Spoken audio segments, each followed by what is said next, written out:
अय्यूब की पुस्तक में लिखा, शुद्ध काम करने वाले सामर्थ्य पे सामर्थ्य पाते जाएंगे। शुद्धता से रहने वाले सामर्थ्य पे सामर्थ्य पाते जाएंगे।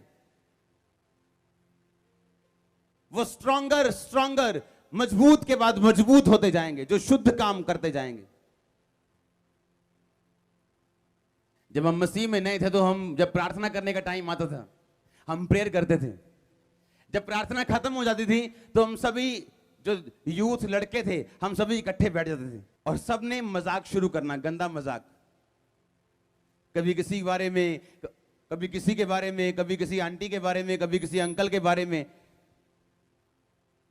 और मैंने क्या महसूस करना, कि वचन का पता नहीं था, अभी 2 महीने 3 महीने होते प्रभु में आए। बाद में हमने क्या महसूस करना कि इतनी प्रार्थना की है लेकिन हम खाली खाली क्यों हैं? मुझे खाली खाली क्यों लग रहे हैं यार? 6 घंटे प्रेयर किए पर खाली खाली क्यों महसूस हो रहे हैं? और ठट्ठा करने बैठ जाना, मजाक करने बैठ जाना, और बाद में क्या महसूस करना कि हम पता नहीं चलना, क्योंकि वचन मालूम नहीं था इतना।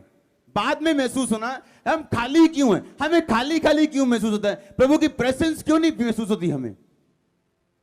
एक दिन परमेश्वर का एक सेवक मिला, उसने बताया अगर तुम 20 साल की अनॉइंटिंग 2 साल में 6 महीने में लेना चाहते हो तो गंदे मजाक करना छोड़ो। दूसरा, प्रभु के खिलाफ कुड़कुड़ाना छोड़ दो।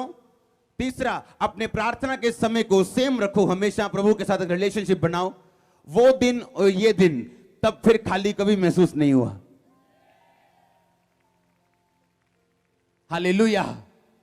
नहीं तो इतनी प्रार्थना करने के बाद भी यही लगना कि हम खाली खाली क्यों हैं, और कोई भी उत्तर ना मिलना, क्योंकि उत्तर बाइबल में था लेकिन बाइबल समझाने वाला कोई नहीं था।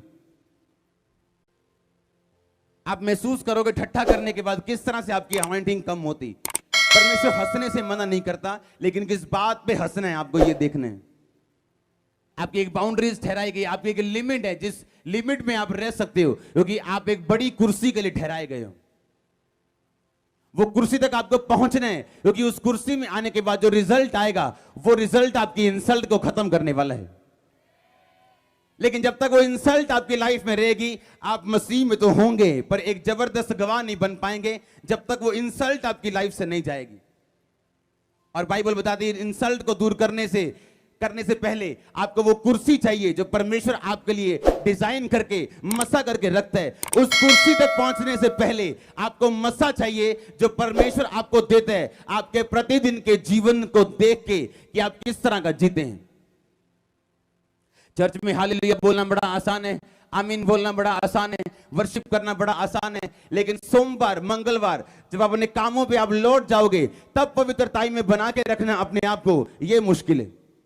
आप मोबाइल तो खोल सकते हो, फेसबुक तो खोल सकते हो, लेकिन फेसबुक का एक वीडियो देखते देते जो आप किसी मुक्केबाज का देख रहे हो, एकदम से बिकनी पहनी हुई लड़की आपके सामने आ जाए और आप बोलो ये तो वीडियो में ही है, मुझे देखना पड़ेगा, तो आप रॉन्ग हो। आपको वीडियो काटनी है, अगली देख लो, नो प्रॉब्लम, छोड़ दो उसको। आमीन। तो आप क्या बोलोगे? खाली खाली लग रहे हैं। तो मैं चाहता हूं वो नहीं हो रहा। हाँ, क्योंकि वो कुर्सी जो परमेश्वर ने आपके लिए ठहराई, बिना मस्से के, चाहे आप दाऊद की ना हो, पतरस की ना हो, आप उस कुर्सी पे नहीं बैठ सकते। आपकी आंखों के सामने कोई सीन आ सकता है, लेकिन उसको देखने और ना देखने की जिम्मेवारी आपकी। शैतान आपको पाप की तरह भरमा सकता है, लेकिन भरमाए जाना है कि नहीं, यह आपकी जिम्मेवारी है।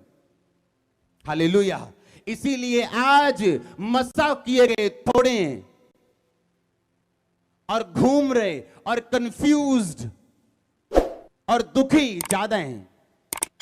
इसलिए उसने कहा सबसे अधिक अपने मन की रक्षा कर। अपने पैसे की नहीं बोला, अपनी प्रॉपर्टी की नहीं बोला, किसी चीज की नहीं, कहता अपने मन की रक्षा सबसे अधिक कर, क्योंकि जीवन का मूल स्रोत तेरा मन है।